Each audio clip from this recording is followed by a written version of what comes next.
Hai, Assalamualaikum. Assalamualaikum warahmatullahi wabarakatuh. Belum ada lagi orang yang masuk.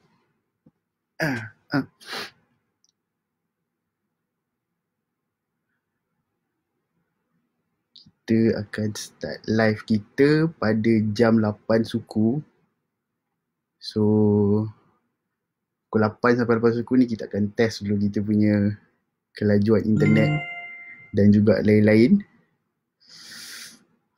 So far rasanya okey kot.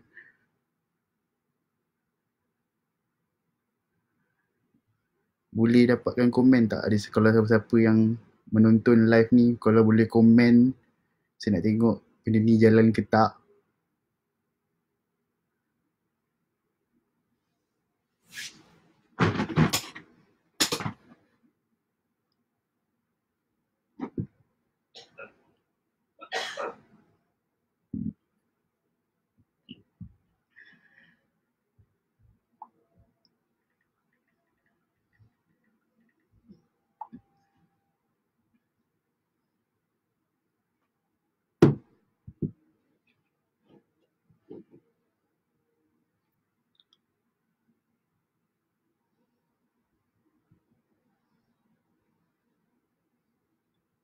So far internet okey, video bitrate okey, frame rate okey, audio bitrate pun okey. Test, ya, saya boleh baca komen test. Adakah aku punya internet laju, video kelajuan tinggi, sekat-sekat tak?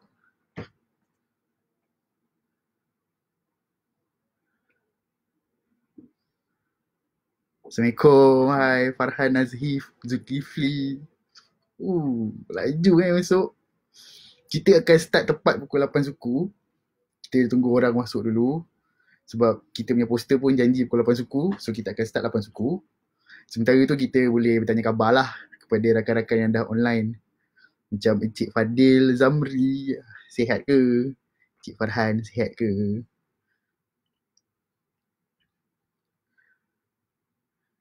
Korang basuh tangan tak? Sebab saya online pakai laptop lah. Dan saya connectkan dengan saya punya data phone. Supaya live kita hari ni tiada gangguan. Gitu.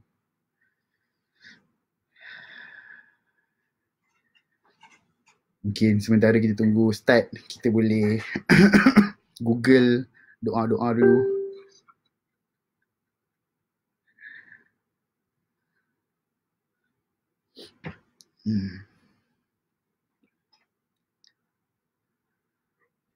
Alhamdulillah sihat semuanya. Saya pun Alhamdulillah sihat.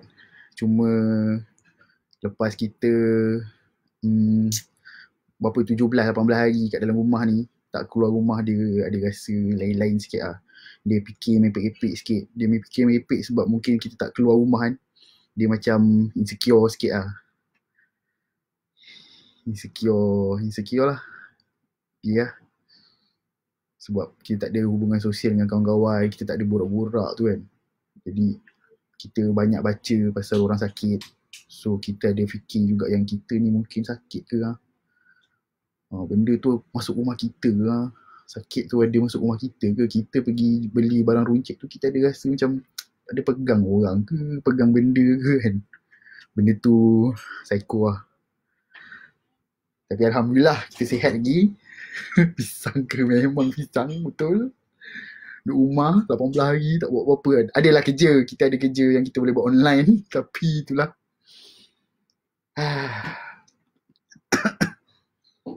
Kita akan start pukul 8 suku.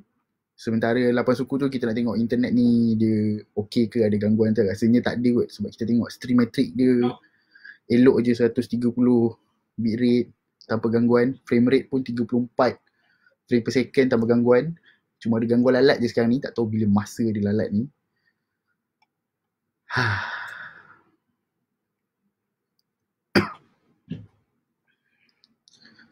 Macam mana saya nak share kalau saya tengah live? Tak ada butang share dekat sini Alhamdulillah saya keluar rumah saya pakai mask. Jarak di social distancing tu pun saya jaga. Lepas tu saya basuh tangan. Semua saya jaga-jaga lah. Cuma saya tak tahu lah benda tu, takut. Pula tu adik saya kerja airport. Adik saya kerja airport tu yang saya lagi risau, tapi dia dah seminggu pun tak kerja sebab dah tak ada flight kan. Alhamdulillah sound clear. Alhamdulillah. Tangan tak sapu muka sebab saya sedar benda tu. Kalau tekan lift pun saya pakai kunci kan. So saya tak sapu muka lah. Saya dah balik rumah, dah basuh tangan, dah mandi. Lepas tu baru, sebab suka kan garu-garu muka ni semua. Kita nak kena share dulu. Macam mana nak share je? Saya pakai phone lah kot.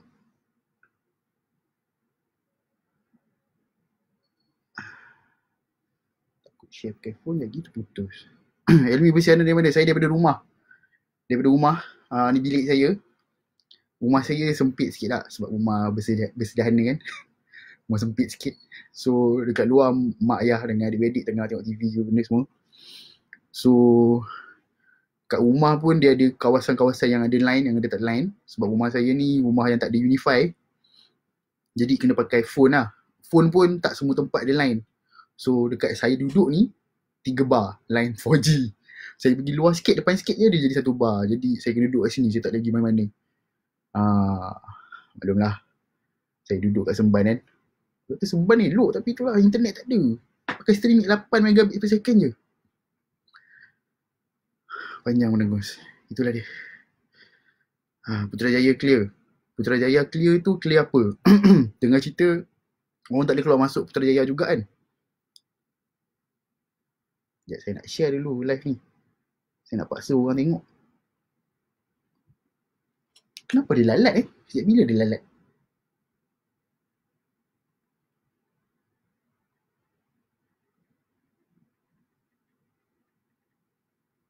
Okay.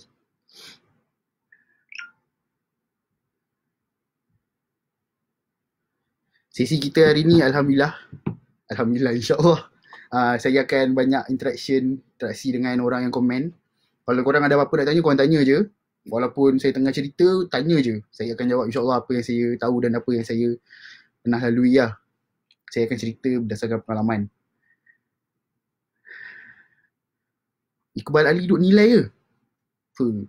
Saya dulu duduk nilai daripada tahun 2001 sampai 2018. Sebelum pindah ke Semban. Sekarang duduk Semban lah. Tu yang kenal tadi tu, Farhan Nazhif tadi tu. Dengan ceritanya insyaAllah tahun ni ke tahun depan dia nak pergi umrah tu. Banyak duit tu. Pindah rumah lah, tak boleh pindah. Saya insyaAllah tengah kumpul duit nak beli rumah lagi satu untuk pindah, untuk duduk sendiri lah. Sekarang duduk dengan mak ayah kan. Duduk dengan mak ayah ni mungkin tu sebab jodoh susah dapat sikit. Sebab orang cakap, perempuan tengok macam dia ni duduk dengan mak ayah lagi tak tiba dikari. So saya kena pindah duduk rumah sendiri lah. Elmi sihat ke? Alhamdulillah sihat. Sihat, tak ada apa-apa masalah lah. Cuma paranoid yang macam saya cerita tadi, dia ada paranoid sikit. Sebab kita selalu baca orang sakit, orang mati kan pasal COVID ni. So saya bila duduk rumah, nak malam-malam seorang-seorang, mak ayah, adik-adik semua dah tidur, saya akan fikir macam-macam lah. Masa fikir macam-macam tu, tiba-tiba dandan masa tu, dia rasa sakit tekak, dia rasa nak sesema, dia rasa nak demam. Padahal tak ada pun. Tapi sebab dia paranoid kan, dia fikir macam dia buat benda tu lah. And benda tu akan jadi pukul 4-5 pagi, saya jadi macam, benda tak best tu sebenarnya. So mungkin kena tidur awal lah. Tapi Alhamdulillah sihat, semua benda sihat lah. Tak ada apa-apa masalah pun. Alan sihat juga. Alan ada kat rumah, dia baru tadi dia WhatsApp, dia cakap dia dah boring duduk rumah 22 hari. Dia cakap dah tiba masanya untuk dia pergi office balik. Kita harap sama-sama lah 14 bulan ni habis PKP, kita boleh pergi office balik lah. Moga itu doa yang diangkat. InsyaAllah. Mungkin itu doa yang diangkat. InsyaAllah. Kita doa mana yang sampai. Elmi nikah 2021. Lama tu. Patutnya tahun ni nikahnya. Tapi COVID. Tergendala. Kita nak, orang kata nak ambil hati perempuan tu, dia tergendala sebab COVID. Di rumah kita tak boleh, kita tak kenal orang baru kan. Takkan nak cik calon isteri kat Instagram pula. Tak elok tu. So far video okay Dia tak ada sangkut-sangkut. Okay InsyaAllah kalau tak ada apa-apa, internet ni jangan kacau lah.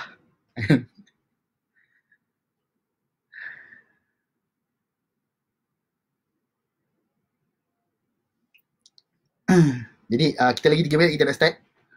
Saya insyaAllah saya akan cerita pasal pengalaman saya 2 kali pergi umrah dengan Azuha tahun 2018 dengan tahun 2019. 2 kali 2 tahun turut-turut.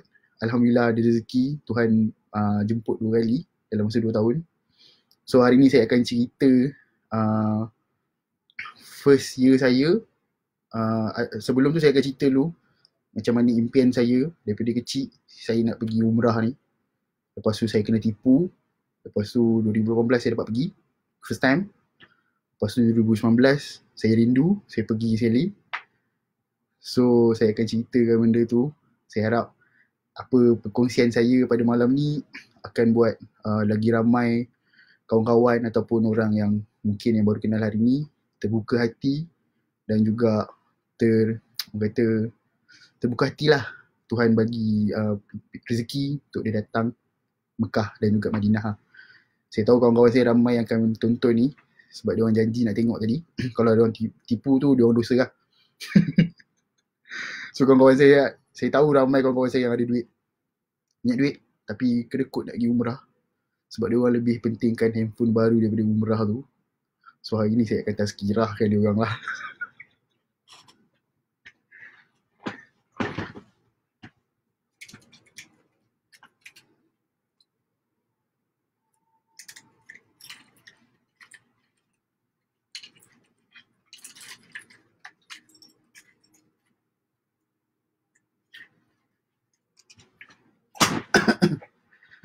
Okay, dah boleh start ke? Admin Azuha, kita boleh start ke? Saya nak tunjuk ni. Ni dua nampak. 2 kali pergi umrah. Ni first time tahun 2018. 24 Disember 2018. Ni nampak kot. Ni second time 22 Disember tahun lepas 2019. Saya akan cerita lah kedua-duanya cerita dia. Pengalaman tu.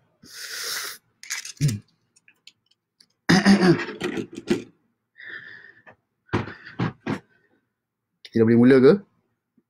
Ke komen tak berjalan? Macam mana?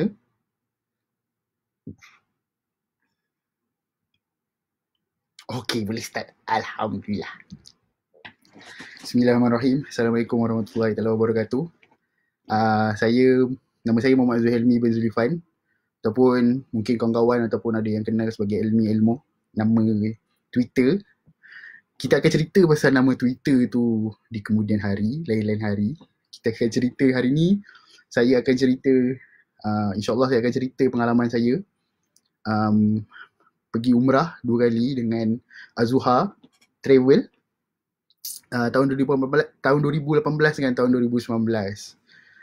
So sebelum saya cerita pasal pengalaman saya pergi umrah ni, saya nak cerita dulu pengalaman pahit yang mana impian saya untuk pergi umrah ni tak tercapai sebelum saya dapat pergi itulah.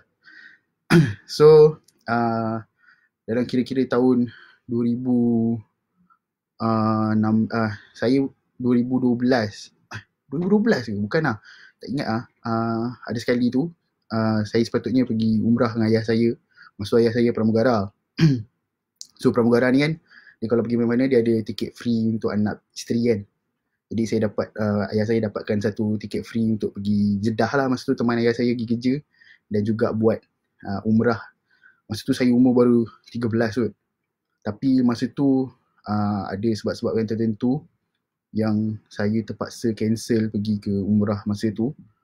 Tapi masa tu saya dah cakap kat diri saya sendiri yang okay, satu hari nanti saya akan pergi juga umrah ni.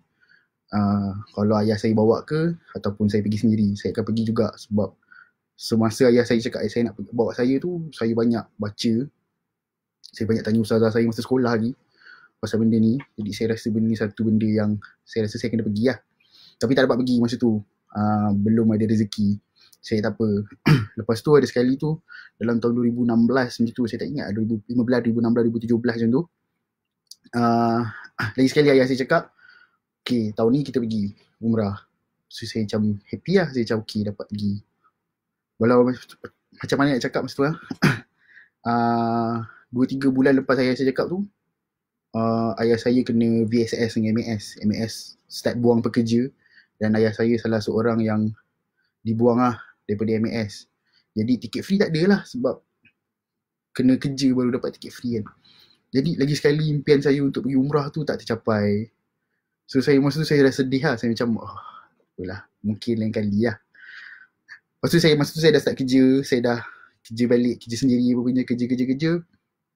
Lepas tu saya masa kerja dengan orang, saya tak terfikir pun masa tu nak pergi umrah. Sebab mungkin masa tu duit gaji saya banyak saya belanjakan dengan benda lain. Saya banyak bayar hutang PTPTN, saya banyak bayar hutang kereta, rumah.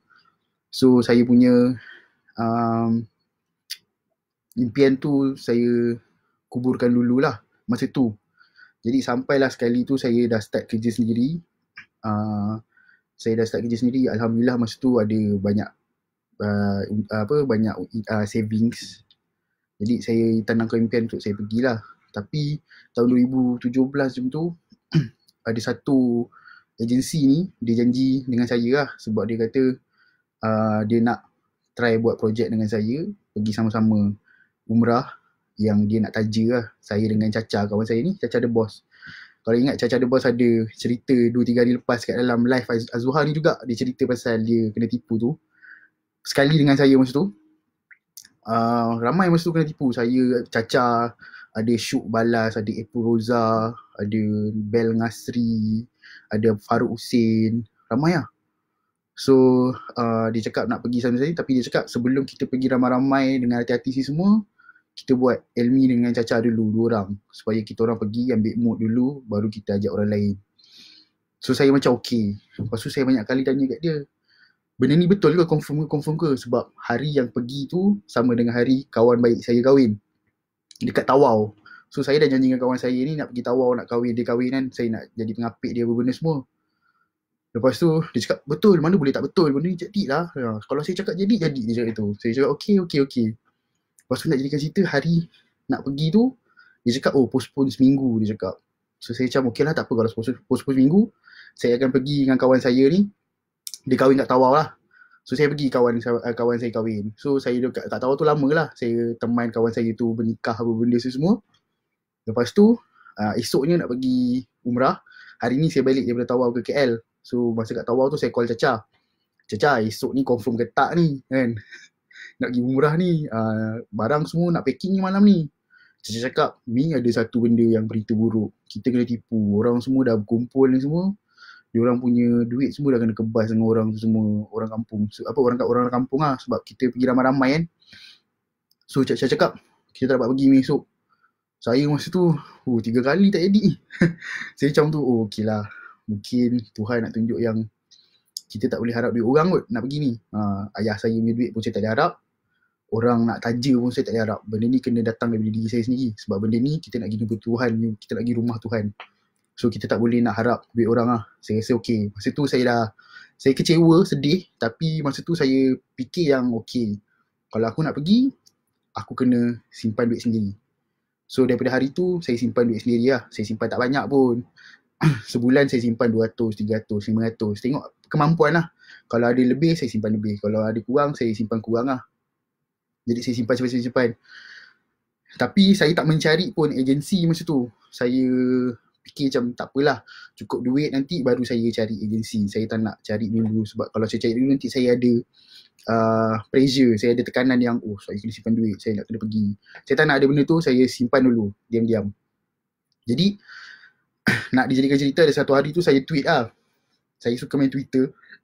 Saya tweet yang okay, saya dah penat kena tipu, ataupun banyak benda-benda yang saya impian saya untuk ke sana tu tak tercapai.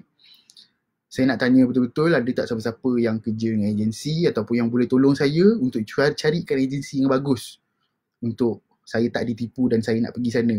Jadi nak dijadikan cerita, kawan saya, sahabat saya dekat dalam Twitter tu, dia kerja dengan agensi Azzuhar. Jadi dia reply, Elmi, kalau kau betul nak pergi, kalau niat kau betul, kita boleh jumpa, aku boleh tolong kau. Dia cakap tu. Kebetulan saya duduk nilai masa tu. Az-Zuhar ni kat Bukit Mahkota. Jadi dekat lah, dekat. Benda ni Tuhan dah jadikan jalan cerita dia. Seronok, sedap. Dekat. Saya pun macam okay. Fadil, kita boleh jumpa lah. Anytime saya on the way balik kerja ke benda ke, saya boleh singgah lah Bukit Mahkota. Boleh jumpa Fadil. Fadil pun macam jumpa. Fadil pun cerita. Fadil Zamri ni. Dia pun cerita, Elmi kalau nak ni berapa harga dia, macam mana. Saya cakap okay Fadil. Masa tu first time saya macam saya dah disimpan duit, saya akan bayar deposit, saya akan bayar terus lah untuk pergi. Fadil pun bagi tahu lah proses dia macam mana, bagi apa barang apa, pasport apa benda semua bagi, saya pun bagi, settlekan dengan Fadil. Masa tu saya tahu yang saya takkan ditipu lagi sebab Fadil bawa pergi office, jumpa kat office Az-Zuhar, benda tu ada depan mata. Jadi saya yakin kali tu saya pergi lah, saya dapat beg, saya dapat beg kasut, benda tu semua dah nampak real. Fadil suruh pergi kursus umrah, saya pergi kursus umrah. Masa pergi kursus umrah tu, saya dah tahu okay, ini benda yang jadi, benda ni yang akan saya pergi insyaAllah lah. So untuk dipendekkan cerita, akhirnya saya dapat pergi. Saya pergi, first time saya pergi 24 Disember 2018. Ni first time saya pergi. Okay, saya nak cerita pengalaman saya untuk kali pertama saya pergi ni. Saya Abang Nazar dia. Saya akan ke cerita pasal Abang Nazar ni nanti, sekejap lagi. So, first time saya pergi, saya ni bukan manusia yang baik sangat. Saya bukan manusia yang jahat sangat, saya tengah-tengah lah. So, saya ni, kalau kawan-kawan rapat saya tahu, saya jenis yang sembahyang selalu tinggal, banyak tinggal. Saya bukan manusia yang baik lah. So, masa nak pergi first time ni, mula-mula seronok ni, macam dapat pergi. Lama-lama bila dah makin dekat tu, kawan-kawan rapat dengan Fadil sendiri boleh tahu kot. Mungkin staff Az-Zuhar yang lain pun ada kat office masa tu pun boleh tahu yang betapa cuaknya saya nak pergi ni. Saya risau, saya rasa macam banyak, saya kecil-kecil saya banyak benda, baca benda-benda mastika lah, apa benda yang pergi Mekah tak nampak Kaabah. Benda tu masuk kat dalam kepala saya yang macam macam-macam lah fikir. Saya macam ni mungkin tak dapat lah tengok ke apa benda ke, adalah kena panah peti lah, apa benda macam-macam saya fikir. Jadi saya punya cuak tu, masa tu banyak lah saya jumpa orang, orang cakap tak ada apa Mi, kau fikir baik je, kau fikir ni. Saya fikir jadi saya takut yang macam takut. Saya cerita kat Fadil, Fadil kau tak boleh ke cakap kat Az-Zuhar ni supaya engkau pergi sekali dengan aku Mekah ni. First time ni, tak adalah saya pergi seorang kan. Kalau saya pergi seorang ni, saya risau, saya macam fikir, saya tidur dengan siapa nanti kan. Dia hotel 4 bilik, saya seorang, saya tidur dengan siapa satu, apa macam-macam lah saya fikir. Siapa yang nak bantu saya kalau saya sesat ke, ataupun bukan sesat lah, maksudnya benda-benda yang apa-apa terjadi ni kan.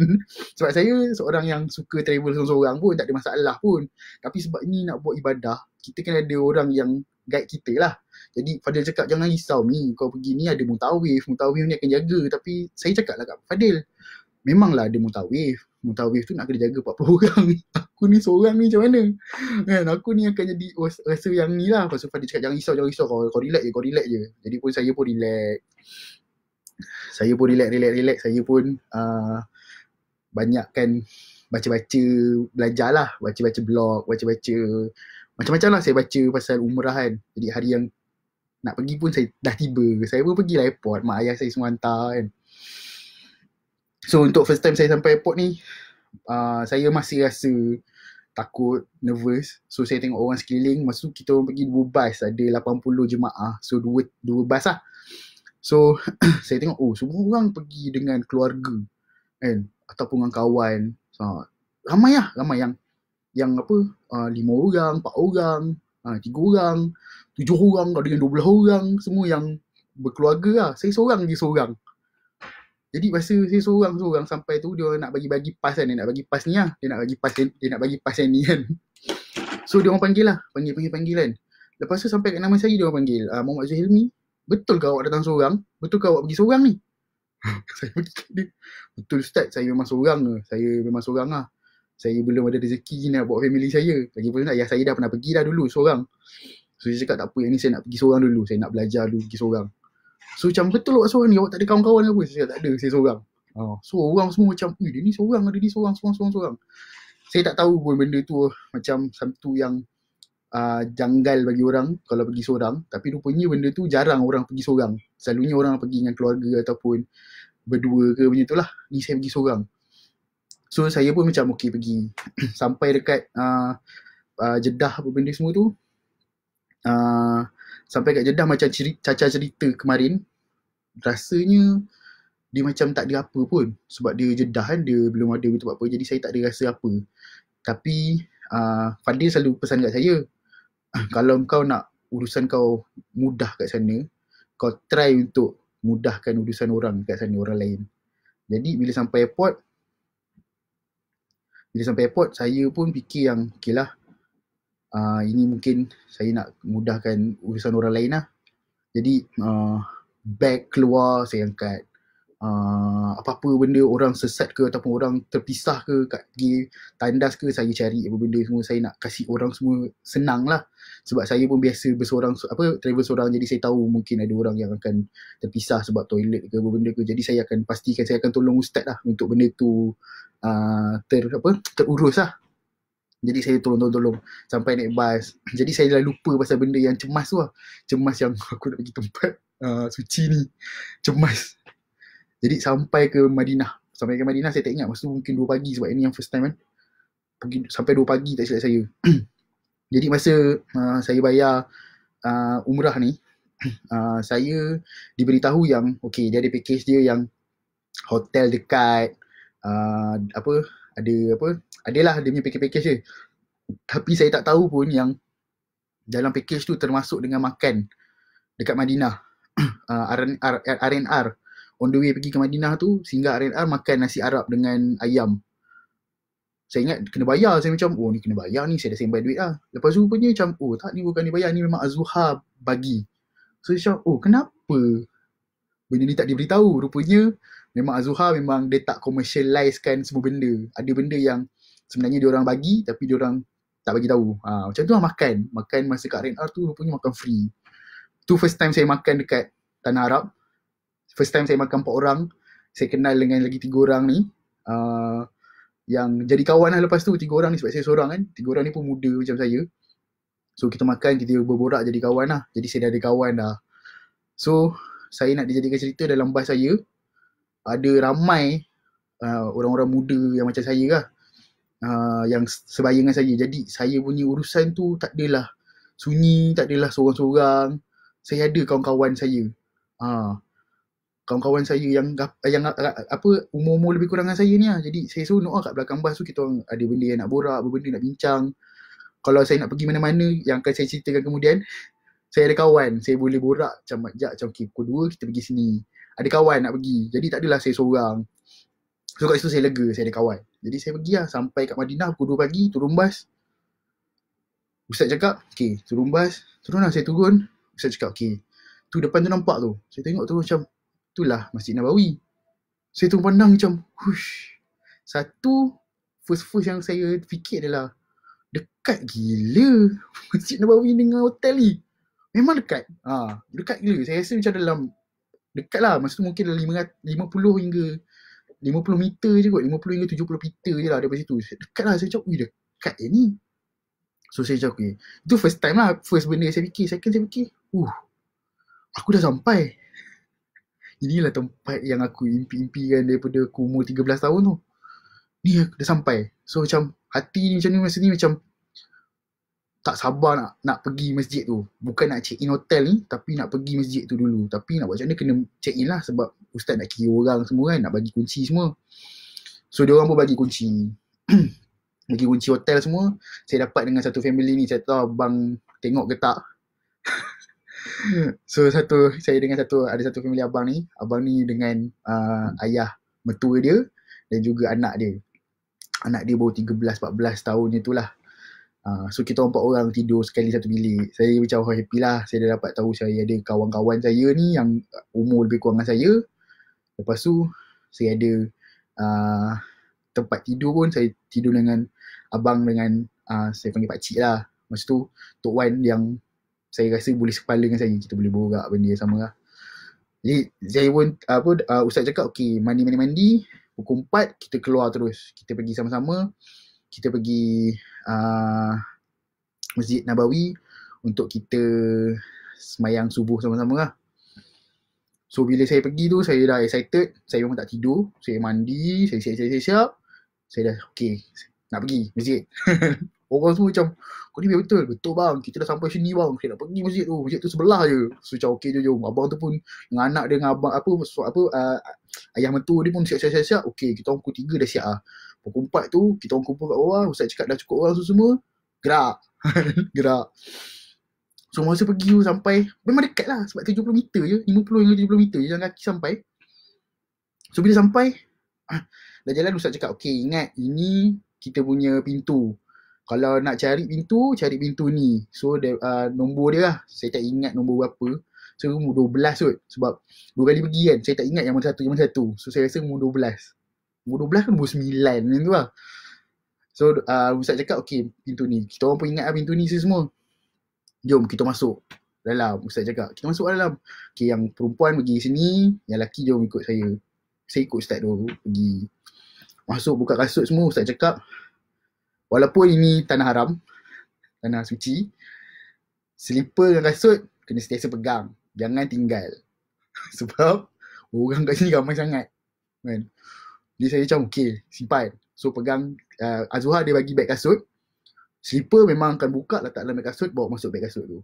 Jangan tinggal slipper kat depan. Saya akan cerita kejap lagi bila saya tertinggal beg kasut tu dekat dalam hotel.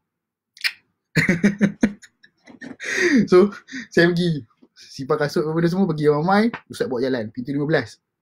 Pintu 15 yang tahun baru ni, yang sebelum ni, yang hotel kat Tabung Haji tu, tak silap 12 rasanya.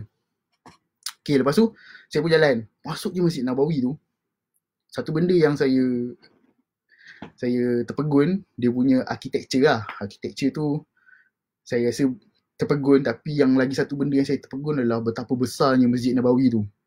Selama ni saya dengar je orang cakap yang sembahyang Jumaat berjuta orang dekat situ. Jadi saya macam dengar macam berjuta tu, saya tak dapat bayangkan lah betapa besarnya berjuta orang sembahyang, sejuta hingga 2 juta orang sembahyang Jumaat tu.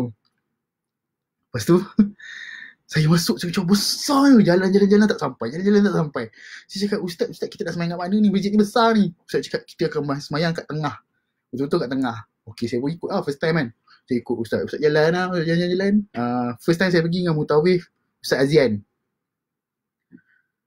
Jalan. Sampailah okey, sampai sini. Kasut boleh letak kat sini, pegang dekat sini apa benda semua. Siapa dah baca Quran, boleh baca Quran dah banyak, kita sembahyang sunat tu. Ustaz cakap, saya ikut je lah ustaz tu kan. Saya sembahyang dengan abang-abang kan. Saya punya jemaah-jemaah yang lain ni, sembahyang duduk. Lepas tu nak tunggu daripada pukul 4 sampai ke azan subuh, saya rasa sejam lebih. Dekat sana dia azan 2 kali subuh. Dia sekali azan sekali, lepas tu saya nak sembahyang lagi sekali azan. Antara azan tu saya tak silap saya ada dalam 30 minit gitu kot. So first azan duduk, saya termenung. Sebab saya ada baca banyak. Saya tahu depan tu makam Rasulullah. Saya tahu tu makam Rasulullah tu. Dalam kepala otak saya masa tu, habis sembahyang subuh ni, saya tak nak tunggu orang lain. Saya tahu orang lain akan cakap dekat saya yang ustaz semua cakap macam, okay, kita akan pergi makam Rasulullah, kita akan ziarah pukul 10 pagi. Bagi saya 10 pagi tu lambat. Saya rasa macam, tak boleh ni, aku dah sampai sini. Benda pertama saya kena pergi adalah saya kena tengok, saya kena lalu sendiri, saya kena bagi salam kat Rasulullah. Benda tu benda pertama saya kena buat. Jadi saya cakap tak apa, sembahyang subuh dulu. Masa bayangkan nak tunggu sembahyang subuh tu, mata saya memang pandang makam Rasulullah tu je lah. Saya macam tengok ada kubah jauh, saya tahu tu makam Rasulullah kat bawah tu. Saya pun tengok, saya macam tengok, saya macam lepas tu dalam kepala otak ni bercampur waduk yang saya dah dekat sini. Ini tempat yang saya nak datang selama ni lah. Banyak tempat yang saya nak pergi, tapi ini nombor 1. So dalam kepala otak saya macam saya dah sampai.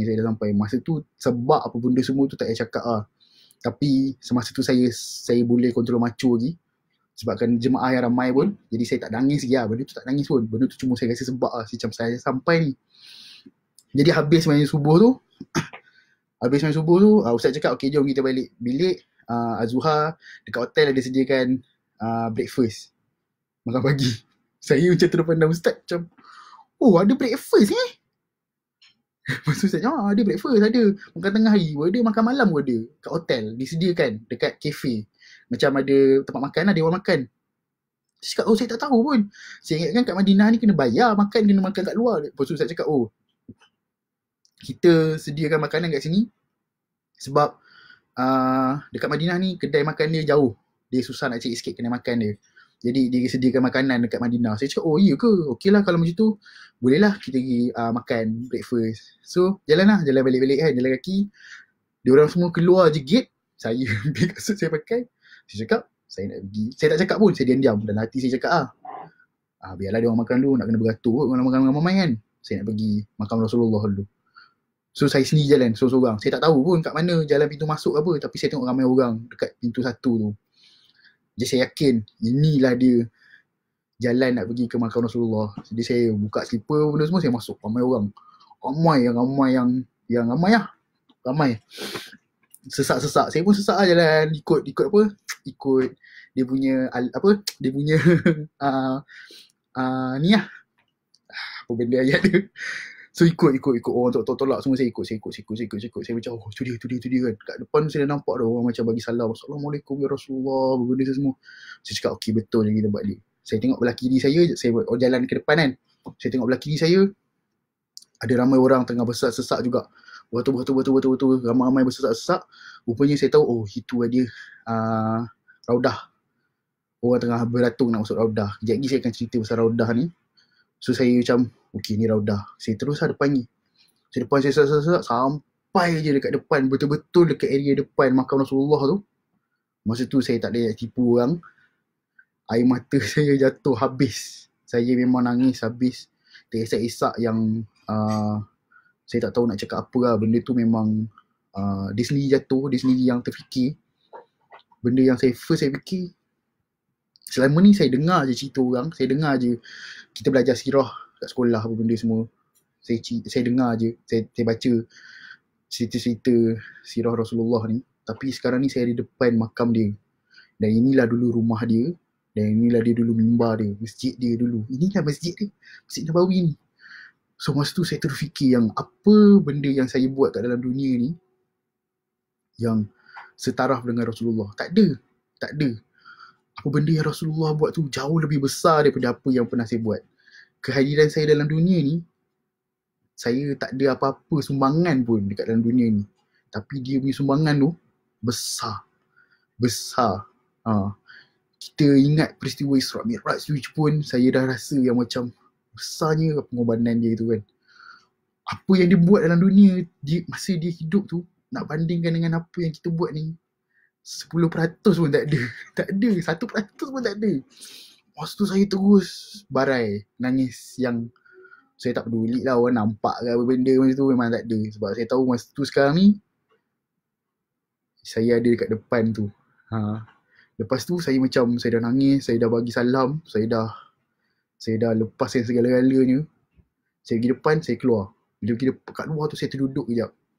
Saya terduduk sebab saya fikir satu benda je. Mak bapak saya bagi nama saya ni Muhammad Zuhailmi bin Zulifan. Ada Muhammad tau. Muhammad ni nama Rasulullah. Saya ni apa yang saya buat yang saya layak pegang nama dia. Itu benda yang saya fikir first masa tu. Saya macam aku tak layak pegang nama dia Muhammad ni kan? Nama dia terlalu besar untuk saya pegang. So saya duduk situ diam. Ada sejam kot saya duduk kat belah luar tu. So saya keluar, saya patah balik. Saya pergi hotel, saya pergi breakfast. Jadi saya dah lupakan kisah-kisah saya yang dah menangis tadi tu lah. Sebab saya makan, sebab makanan pun boleh tahan sedap. Jadi saya dah lupa benda tu. Saya pun makan breakfast. So bila saya balik, abang dengan saya punya housemate lah, 3 orang tu. Abang, saya lupa lah nama abang tu. Allah. Sampai dekat dalam bilik dia cakap, kenapa hang balik lambat sangat, hang pergi mana benda semua. So saya cakap, bang saya pergi bagi salam kat Rasulullah. Lepas tu dia orang marah saya, kenapa tak ajak, kenapa pergi seorang, kenapa tak tunggu pukul 10. So saya cakap bagi alasan yang saya tak suka tunggu orang. Saya suka pergi sendiri je. Saya kena marah tapi tak adalah marah sangat. Tapi abang tu macam semangat lah, macam you ke best ke, dia pun nak pergi. Jadi saya pun tidur kejap. Saya bangun balik pukul 10 tu, pergi dengan ustaz balik lah. Ustaz bawa pergi pusing-pusing kat Masjid Nabawi tu. dia tunjuk, sambil dia tunjuk, sambil tu dia borak apa benda yang jadi kat sini kat dalam kawasan Masjid Nabawi tu lah.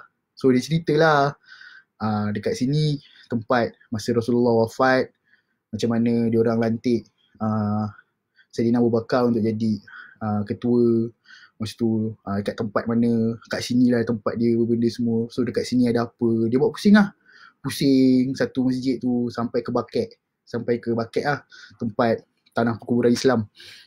So Ustaz cerita lah semua benda. Lepas tu Ustaz ada buat macam sesi tazkirah sikit, cerita apa rasanya bila dah sampai Madinah lah, apa benda semua lah. So saya pun ikut je. Lepas tu dekat Madinah ni dia ada banyak tempat juga yang kita ziarah. Tapi ziarah dia ikut hari lah. Hari pertama tu memang ziarah dalam masjid je masa tu, first time saya pergi. Yang hari kedua dia pergi keluar, dia ada pergi ladang kurma, kilang kurma. So dekat sini memang jual kurma. Saya first time saya pergi tu memang mak saya marah saya sebab saya tak bawa duit banyak. Saya cakap dengan mak saya bawa duit banyak ni je sebab saya bukan nak shopping. Saya nak pergi sana, saya nak pergi apa yang saya dah lama tak dapat pergi ni. Jadi saya memang tak bawa duit untuk shopping langsung pun. Tak ada duit shopping langsung. So orang pergi beli kurma, saya tengok je orang beli kurma. Saya macam beli kurma, saya tak beli pun. Saya macam bajet saya tak ada benda tu. Sebab saya pergi ni pun saya guna duit pun memang duit yang cukup-cukup. Sebab saya berniaga sendiri, saya tak ada untung banyak. Tapi saya yakin kalau saya pergi guna duit yang ada ni, Tuhan akan balas dengan benda yang lain. Jadi saya macam, saya pergi je, pakai duit yang ada, saya pergi je umrah masa tu. Jadi saya tak ada bajet untuk membeli belah pun. Jadi saya tengok lepas tu pergi ke masjid Quba. Lepas tu ada saya tak ingat lah, ada banyak tempat yang pergilah. Lepas tu pergi ke gunung apa, dia boleh komen sikit tak gunung apa, saya lupa dah lah. Pergilah tempat-tempat tu semua. So bila pergi semua benda semua, dia ada 3 hari tak silap saya keluar pergi ziarah dekat Madinah tu. Lepas tu ada satu malam tu Ustaz cakap kita nak pergi masuk Raudah. So orang semua yang pergi umrah semua akan rasa yang macam kalau kat Madinah ni kita kena masuk Raudah, sebab Raudah ni salah satu tempat mujarab doa. And di antara Nabi punya makam ataupun rumah lama Nabi dengan mimbar Rasulullah, itu adalah kawasan Raudah. So saya banyak baca. Sebelum saya nak pergi tu, saya banyak baca pasal Raudah ni. Saya tahu tempat Raudah ni yes, Bukit Uhud tadi tu, tempat yang memanah tu. Tempat yang ada makam Rasulullah punya askar-askar semua tu. Okay, saya nak pergi Raudah. So saya dah baca banyak dah. Saya memang suka baca benda-benda ni sebab saya suka ambil mood. So saya nak pergi sendiri Raudah seorang-seorang saya tak boleh, sebab saya tak tahu macam mana jalan masuk nak pergi Raudah tu, saya tak tahu macam mana. Sebab ada sekali tu saya pergi kena tolak keluar. So saya macam tak apa, saya pergi dengan Ustaz mesti tahu macam mana. So saya pergi dengan Ustaz mamai pergi ramai. So Ustaz tunjuk macam mana nak beratur dia semua. Saya beratur. Memang beratur tu dia akan ikut. Dia macam ada satu kotak ni. Contoh satu kotak ni ada dalam 50 orang jalan. Kotak belakang ada 50 orang. Dia akan masuk depan jalan. Dia ada kotak-kotak dia. Kita kena masuk dalam kotak-kotak tu untuk beratur. So saya pun pergilah. Dia orang cakap mungkin selalunya sejam ke 2 jam lah kena beratur untuk masuk semayang kat Raudah ni. Saya macam okey, tak apa, benda ni kena buat. And benda ni kena buat sebab dah sampai. And benda ni tempat yang kita memang nak pergi lah. So beratur. Sambil saya beratur tu berzikir. Lepas tu kita ada cerita sikit antara jemaah-jemaah, pengalaman benda semualah. So saya pun pergi. So disebabkan saya suka baca, saya perasan bukan orang kita lah, orang-orang luar, orang-orang macam orang-orang daripada India, Pakistan, orang-orang daripada Arab juga, ada orang-orang yang Kazakhstan, benda semua tu. Saya perhati diorang ni banyak yang salah anggap. Sebab mimbar Rasulullah tu diorang tersalah. Diorang ingatkan mimbar Rasulullah tu yang tinggi tu. So apa yang saya banyak baca, mimbar Rasulullah bukan yang tinggi tu. Mimbar Rasulullah tu yang kat depan sikit tu. So bila diorang ni berebut-rebut nak masuk ke Raudah ni, bila dia dapat masuk tu, diorang main sembayang je kat mana-mana tau, bila dah lepas daripada pagar tu. Jadi saya terperanjat lah, depan-depan orang saya ni ramai, saya cakap, ni mesti tak dapat ni sembayang kat dalam Raudah belah sana, mesti dapat tepi-tepi je. Tapi bila orang depan-depan ni semua buka, dia orang terus sembayang kat belah depan ni. Dan saya tahu benda tu belum Raudah lagi, sebab kita selalu baca ataupun kita selalu orang dengar, orang cerita, kapet hijau je Raudah, kapet hijau je Raudah. Sebenarnya kapet hijau tu ada dua jenis kapet hijau. Kapet hijau yang mula masuk dengan kapet hijau yang Raudah. Jadi bila diorang ni, orang-orang luar ni pergi ke sini, saya macam takkan saya nak cakap kat diorang, bukan kat sini, kat depan kan. Jadi saya macam, tak apa, ini peluang saya untuk saya pergi depan. Jadi saya pergi depan. Saya dapatlah sembahyang kat Raudah. Jadi orang-orang yang kurang membaca mungkin juga tahu, mungkin juga diorang cuma akan seronok bila dapat sembahyang kat dalam Raudah. Saya pula jenis banyak baca baca buku. Saya tahu kat dalam Raudah ni ada tiang-tiang dia. Jadi ada satu tiang ni, tiang Sayyidatina Aisyah, kalau tak silap saya lah. Jadi saya memang rebut untuk sembahyang dekat tiang tu, sebab saya tahu Rasulullah selalu istirahat dekat tiang tu. Itu adalah tiang yang selalu Rasulullah doakan untuk Sayyidatina Aisyah semualah. Jadi saya macam, saya nak cari tiang ni. Saya tak nak sembahyang di sekadar di dalam Raudah, saya nak sembahyang kat tiang ni. Jadi saya cari tiang tu. Saya dah tahu kat mana tiang tu, saya rebut. Ramai sangat orang, saya tak dapat sembahyang kat tiang tu. Saya dapat sembahyang kat belakang. Saya cakap tak apalah, saya sembahyang kat belakang ni. Tapi masih dalam Raudah. Jadi saya sembahyang. Orang selalu cakap kat Raudah ni, kalau sembahyang, dapat sembahyang tu, sembahyang puas-puas. Maksudnya puas-puas tu, sekali sembahyang tu, bacalah doa banyak-banyak. Sebab selalunya bila kita bangun, bila kita habis daripada sujud terakhir tu, orang akan, polis akan angkat kita, suruh kita keluar sebab orang lain nak masuk pula. Jadi kita punya kesempatan tu tak banyak. Jadi selalunya sembahyang lah puas-puas first time tu kan. Jadi saya pun sembahyang puas-puas lah. Saya doa sepuas-puasnya sebab saya tahu ni kat Raudah. Satu yang saya perasan kat Raudah ni, dia punya kapet dia tersangatlah wangi. Bau dia memang wangi gila. Saya macam, ini bau Raudah, inilah taman-taman syurga. Saya macam okey lah. Saya bangun dah habis sembahyang, saya sembahyang, saya bersyukur. Adalah nangis-nangis sikit tu. Jadi bila dah habis, bangun, saya tengok kat tiang tu kosong. Saya pergi ke depan, sampai kat tiang tu, saya tengok polis tak halau pun saya. Polis buat relax je. Jadi saya macam, tak apalah, sembahyang cepat-cepat. Saya pun cepat-cepat sembahyang. So saya dapat sembahyang kat tiang tu. Dan saya tahu ini adalah tempat, bayangkan kita sembahyang dekat tempat yang Rasulullah pernah sembahyang. Kan? Dia punya rasa tu lain sikit lah. So bila sembahyang, baca doa tu, masa sujud terakhir tu, saya baca doa puas-puas. Saya baca doa yang apa semua saya nak baca, saya baca. So antara doa saya ingat masa tu, saya cakap yang tolong memudahkan urusan saya supaya saya dapat datang lagi sekali kat sini. Sebab tempat ni selayaknya kita, kalau boleh, kalau ada mampu, kita kena datang selalu lah. Sebab benda tu, satu yang saya nak cakap, Madinah ni satu tempat yang paling tenang dalam dunia yang pernah saya pergi. Saya pernah pergi banyak tempat, tapi Madinah ni adalah tempat paling tenang. Dia ramai orang, manusia ramai orang, tapi dia tenang yang dia tak rasa pun macam ada orang lain kat situ. Serius, tak tipu. Dia punya ketenangan ni memang tiada galang ganti. Dia punya ketenangan dia. Duduk je kat mana. Saya terang seorang first time tu. Saya duduk kat mana-mana, saya duduk seorang-seorang. Saya rasa macam, tenangnya tempat ni. Tenang. Saya macam, okey, Madinah ni kena datang lagi. Kan? So saya okey lah. So dah habis kat Raudah, saya lagi sekali bagi salam kat Rasulullah lagi. Saya rasa masa saya seorang-seorang tu, setiap hari saya akan lalu makam Rasulullah tu. Saya akan bagi salam. Sampailah hari terakhir saya kat Madinah. Hari terakhir saya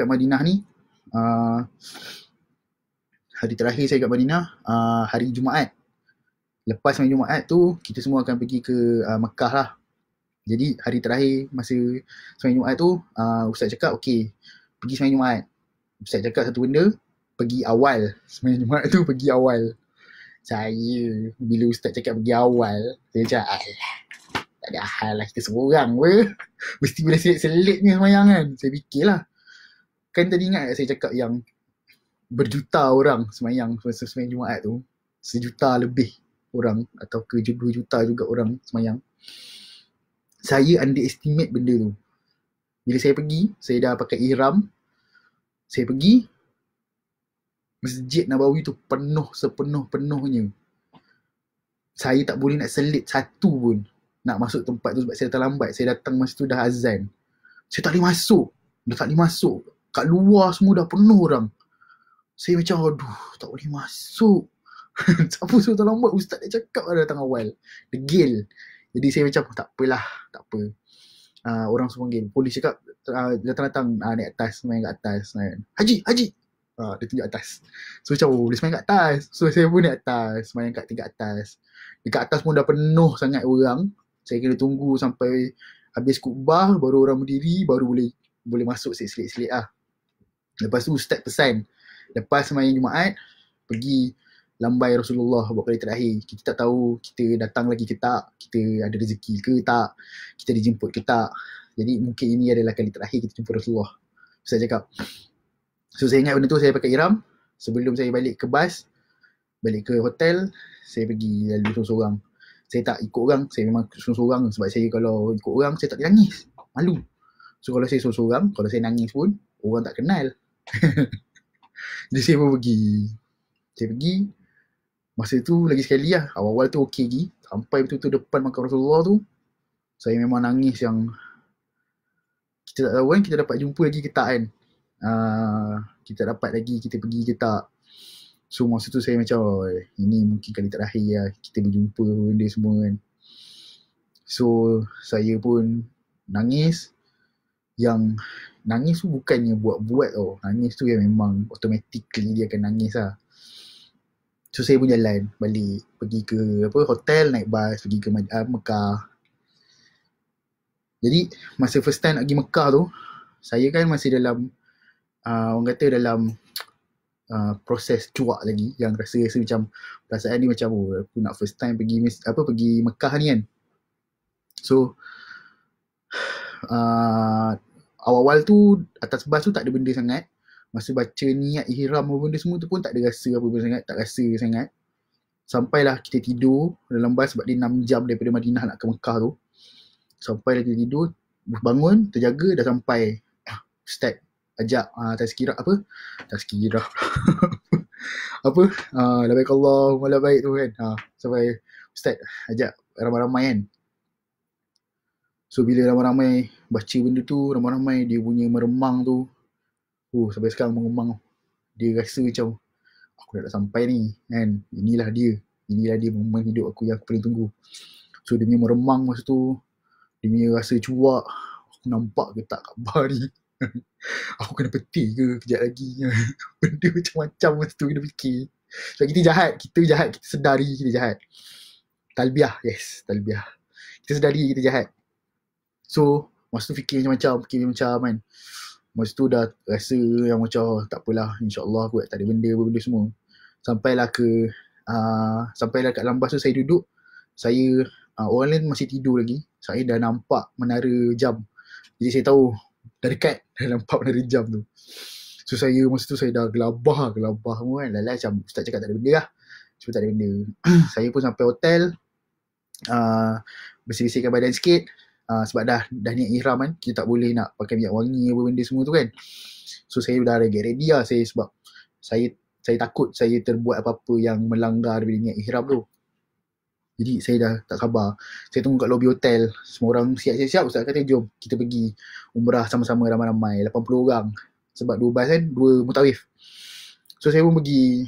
Sampai dekat depan, sebelum masuk Ustaz berhenti. Ustaz cakap okey, sekarang ni kita akan keluar dekat kita akan masuk je pintu ni, kita akan terus nampak Kaabah. Ustaz cakap.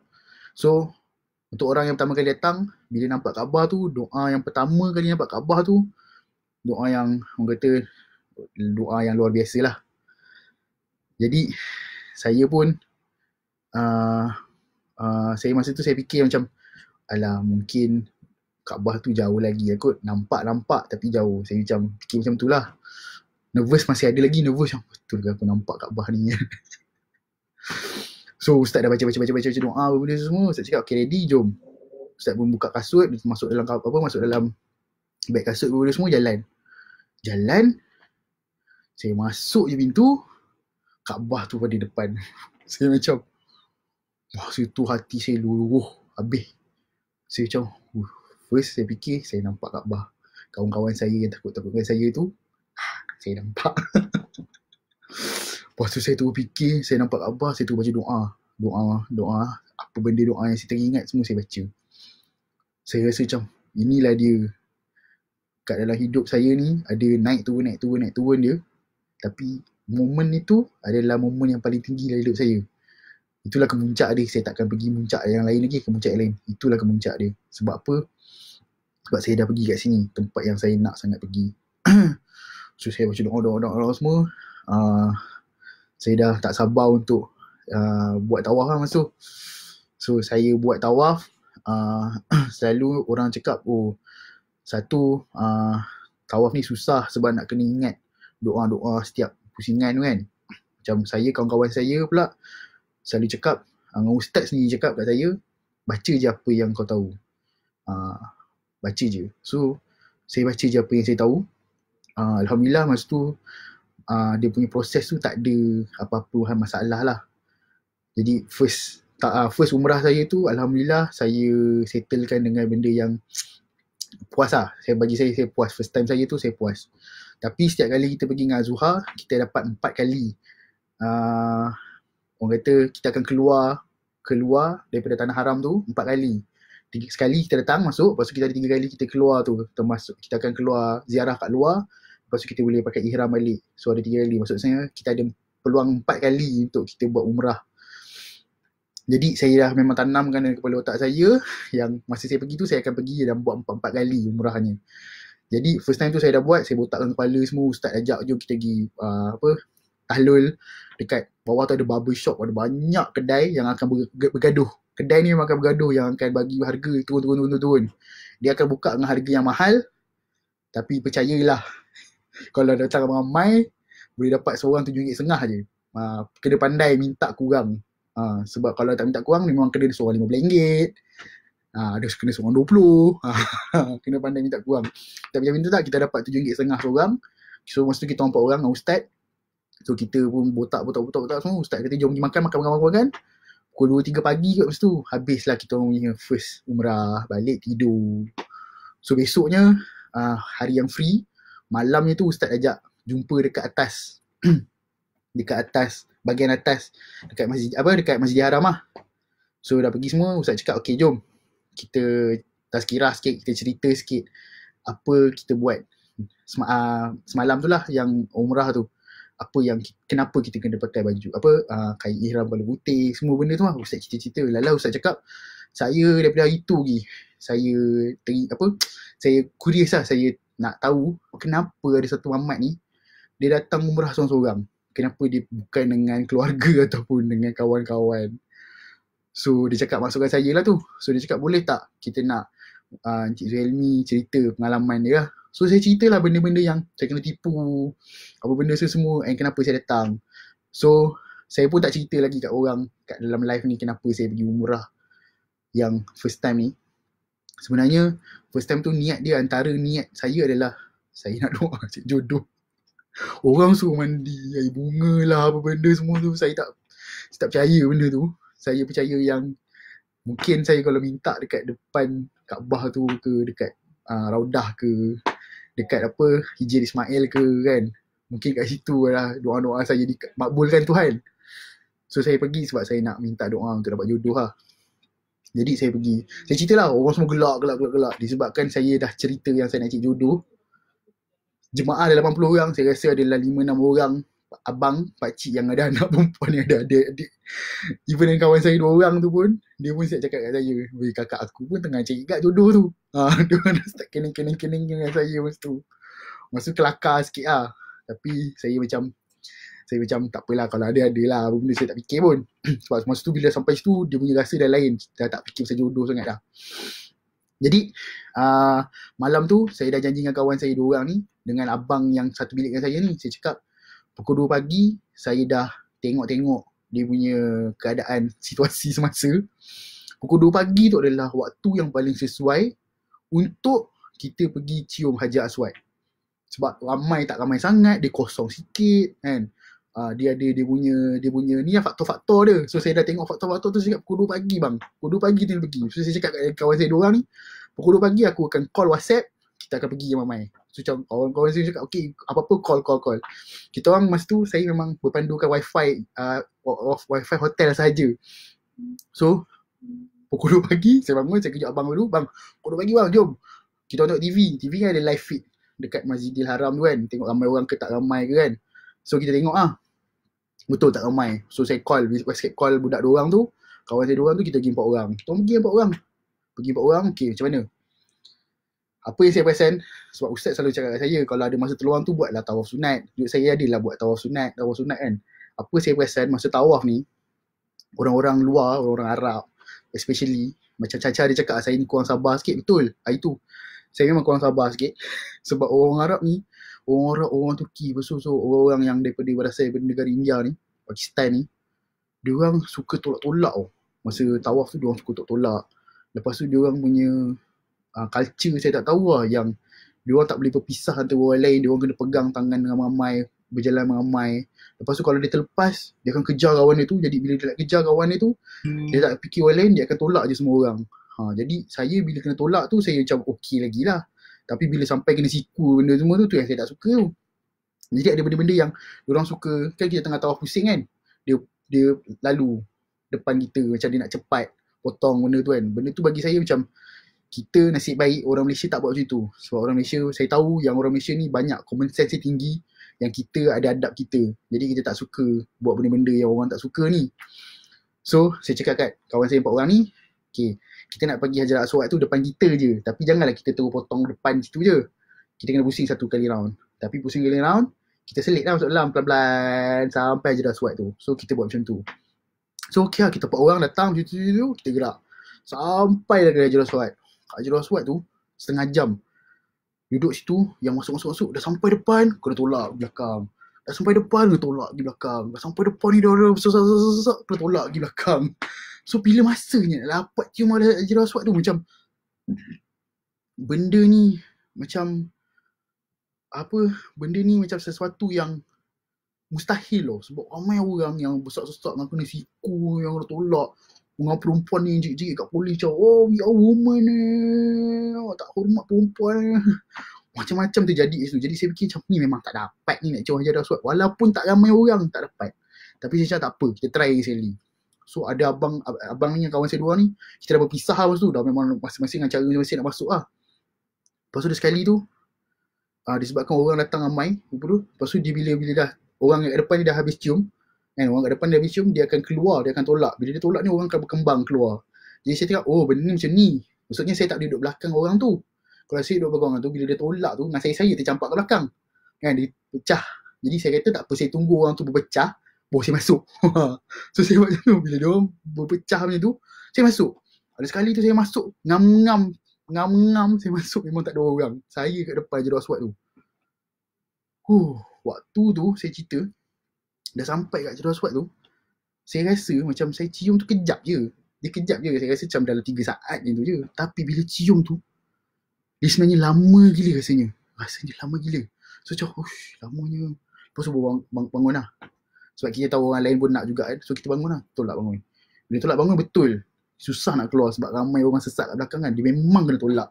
So waktu saya tolak tu, cium mata saya jatuh, dan saya tak jumpa lagi cium mata tu sampai hari ni. Jadi cium mata tu hilang. So bayangkan ada lagi 5 hari kot saya kat sana yang saya tak ada cium mata pun. Saya memang tak berpandu dengan cium mata lah. Saya memang rabun lah. So 5 hari tu saya duduk kat Mekah memang saya rabun. Saya tak nampak apa pun. Saya jalan je lah dekat Mekah tu. So ada sekali tu kan, ingat tadi saya cakap pasal beg kasut yang Azuhar bagi. Benda tu penting. Sebab ada sekali tu dekat Mekah ni, kat Masjid Haram, saya nak turun semayang Isyak kot. Jadi masa nak semayang Isyak tu, saya turun, dah sampai depan dia.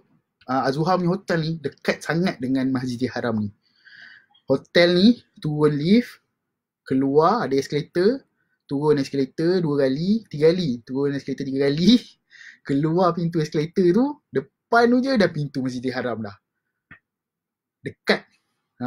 Tapi dekat-dekat pun, kalau dah sampai depan pintu, beg kasut tertinggal, nak naik atas balik, macam nak kena tunggu lift balik, macam tak apalah kot.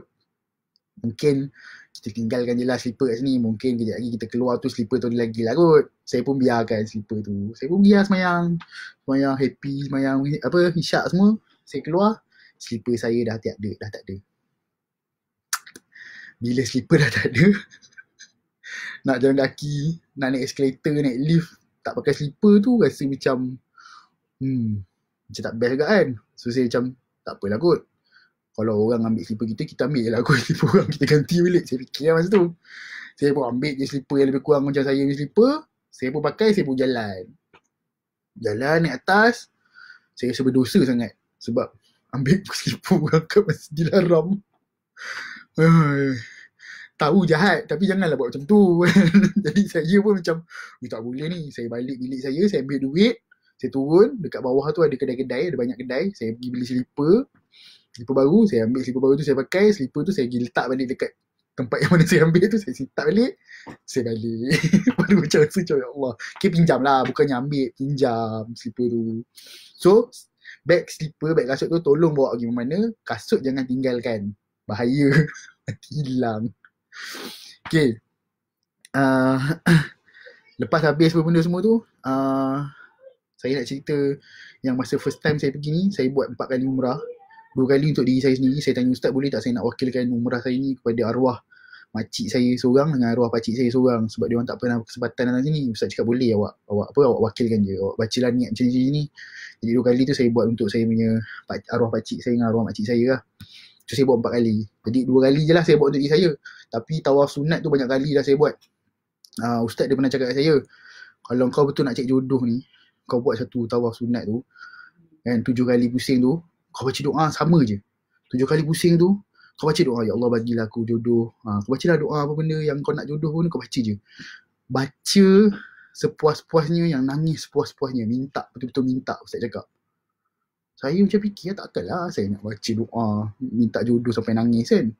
Tak cool ni benda tu, tak macho gila. So saya pun baca lah, tapi tak adalah nangis, tapi sesungguh-sungguhnya lah. Ustaz cakap baca sungguh-sungguh, saya baca sungguh-sungguh. Tu saya pergi 2018, sekarang dah 2020, tak ada jodoh. Belum lagi lah Tuhan, belum lagi. Jadi saya macam okay, saya ada buat banyak lah.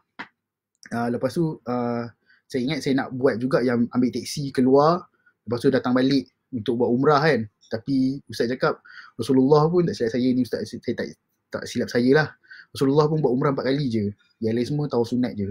Jadi saya pun buat, tak apalah kita buat 2 kali lah, mungkin rezeki lagi kali datang, saya buat lagi 2 kali. So saya cakap okay lah, settle. Bila settle, penat juga cerita sejam lebih ni. Lepas tu bila dah settle, balik, ustaz cakap okay balik, kita kena buat tawaf tawaf yang selamat tinggal tu, nama dia boleh tolong komen tak? Lupa lah. So nak kena bawa tawaf bidak tak ingat dia punya terms tu. So nak kena buat tawaf selamat tinggal dulu lah. So saya pun buat tawaf selamat tinggal tu. Saya nak cerita antara tempat-tempat yang ziarah luar yang kita pergi masa Mekah, kita akan pergi Bandar Taif. Bandar Taif ni adalah bandar yang dia dekat tanah tinggi. Daripada Mekah nak pergi Taif tu dalam sejam lebih macam tu kot. So tawaf wadak. So nak pergi Taif ni kita kena buat tawaf wadak sebab dia akan keluar daripada kawasan tanah haram. So kita kena buat tawaf wadak, kita kena buat selamat tinggal, tawaf selamat tinggal kat Kaabah dulu. Lepas tu baru kita akan pergi ke Taif. Taif ni adalah sejarah-sejarah dia, tapi perjalanan ni jauh, tapi berbaloi sebab kat Taif ni dia sejuk. Dia macam Cameron Highland. Masa tu saya pergi Mekah tu sejuk, Madinah tu sejuk. Dia tak adalah sejuk sangat, tapi dia dalam 20 Celsius. Macam tu lah, dia 20 lebih. Dia sejuk lah, sejuk. Tapi pergi Taif ni lagi sejuk. Sebab dia tanah tinggi kan.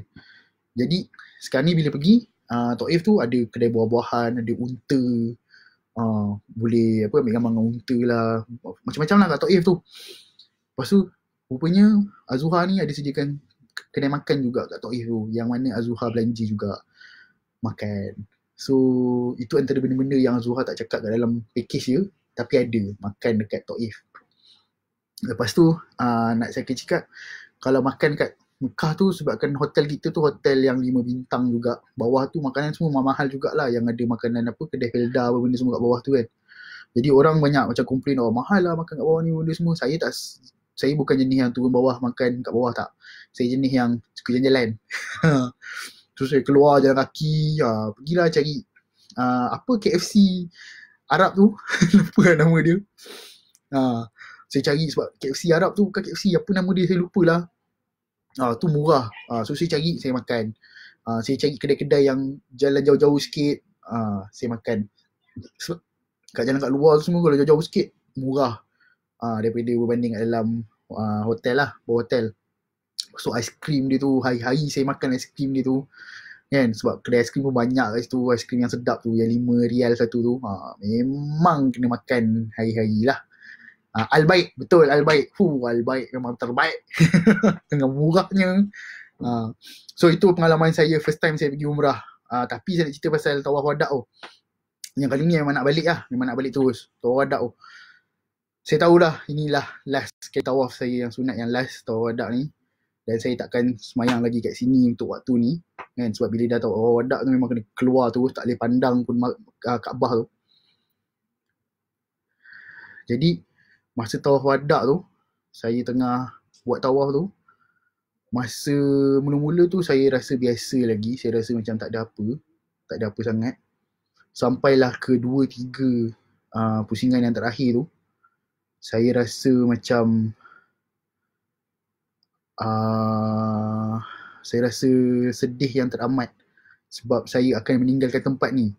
Lepas dah, saya rasa kat situ saya 6 hari kot, kat situ 6 hari, last saya akan balik dan saya akan meninggalkan Mekah ni lah, Kaabah ni, Masjidil Haram ni, saya dah ni. Jadi 3 pusingan terakhir tu saya memang sedih, yang saya rasa tak tahu bila lagi Tuhan nak pergi datang kan. Tapi pusingan yang terakhir tu adalah pusingan yang penuh dengan titisan-titisan air mata seorang lelaki bernama Muhammad Zuhailmi lah. Dia punya sedih tu, menangis-nangis tu, yang saya rasa itu adalah momen paling saya akan ingat sampai bila-bila lah. Sebab itu mengingatkan saya bahawa saya ni tak ada apa-apa, dan tempat tu adalah betapa hebatnya tempat tu lah. Saya tak cerita lagi pasal saya masuk ke Hijir Ismail, saya lupa lah. Masuk Hijir Ismail pagi. Masuk Hijir Ismail ni kena masuk pukul 10 pagi. Sebab 10 pagi ni orang tak ramai.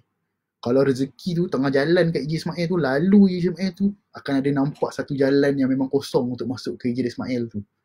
Memang jalan tu dibagi jalan tu. Masuk kau Hijir Ismail tu. Masuk lah, masuk Hijir Ismail. Nak semayang kat Hijir Ismail tu kena bersesak-sesak dengan orang. Tengah sujud orang pijak kepala. Tapi nak kena baca doa, nak baca doa bawah emas lah benda tu. Benda tu adalah pengalaman-pengalaman yang kita kena lalui sendiri. Kita tak boleh dengar orang cerita, benda tu kena lalui sendiri. Dia punya rasa-rasa tu, kalau cakap saya pasal saya nangis tu, orang akan cakap, alah poyo lah Mamat ni nangis kononnya. Tak. Rasa sendiri benda tu, dia akan nangis betulnya, tak tipunya. Ya Allah, Tuhanku. So itu adalah pengalaman pertama saya lah, balik tu menangis-nangis. So orang tengok Mamat ni apa nangis ni kan, naik lift, orang tengok saya nangis-nangis kan. Saya cakap, sorry lah, tadi saya buat tawaf wadak ni nak balik. Orang faham, orang cakap nak balik lah, orang faham kenapa saya nangis. Saya lupa nak cerita tadi, ada sekali tu saya tengah buat tawaf sunat kan, ustaz cakap minta jodoh kan. Tawaf sunat tu kau baca je doa nak minta jodoh. Saya buat lah tawaf kan, masa tengah tawaf minta jodoh tu, saya bersungguh-sungguh lah. Sampai tahap tu ada sekali tu saya macam nangis lah, sebab saya rasa macam kawan-kawan saya semua dah berumah tangga. Kawan-kawan saya dah ada anak isteri kan. Kalau diorang meninggal sekarang, diorang ada anak diorang yang akan doakan untuk diorang sampai bila-bila kan. Saya tak ada lagi benda tu. Kalau saya meninggal hari ni, saya tak ada anak soleh dan anak soleha yang akan doakan saya tu. Jadi saya masa tu benda tu terdetik yang kenapa Tuhan tak bagi lagi benda tu kat saya. Kawan-kawan saya semua dah rasa benda tu kan. So saya nangis lah. Masa saya tengah nangis minta doa, baca doa masa tengah tawaf tu, kawan saya seorang ni ada kawan saya yang satu jamaah dengan saya ni lah, dengan isteri dia sama kat tengah tawaf juga. Dia nampak saya nangis, dia pandang saya, dia angkat tangan. Masa tu malu malu nangis. Walaupun dia tak tahu saya tengah doa pasal apa kan, tapi dia nampak saya tengah nangis sama tengah tawaf. So malu sikit lah. Saya cakap sibuk biasa je. So itu pengalaman saya yang pertama lah. Saya ada lagi lebih kurang 10 minit je saya nak cerita lagi. Pengalaman saya yang kedua, tahun kedua. Orang banyak cakap kat saya macam, kau gila ni 2 tahun turut-turut 2 tahun turut-turut kau pergi umrah. Dia rezeki lah Tuhan. Kita tak tahu Tuhan bagi rezeki macam mana kan, dalam bentuk apa.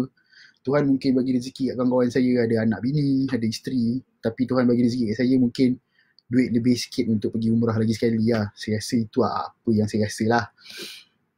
Jadi lepas 3-4 bulan tu rasa biasa lagi lepas pergi.